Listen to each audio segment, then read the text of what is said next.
大家好，又係我 NT 仔。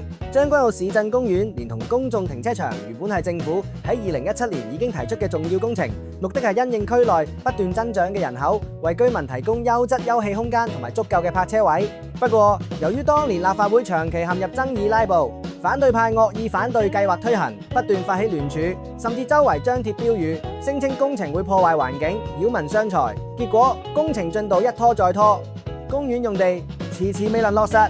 直到第7屆立法會實現理性問政，冇再出現無止境拉布，政府可以專注工程本身。立法會財委會喺2025年2月21號通過撥款，公園喺2025年6月30號就已經首階段開放，成為區內新綠肺。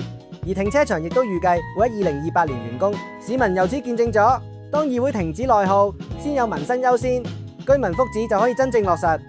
所以話手上一票好重要，12月7號記得出嚟投票，一齊守住香港嘅進步。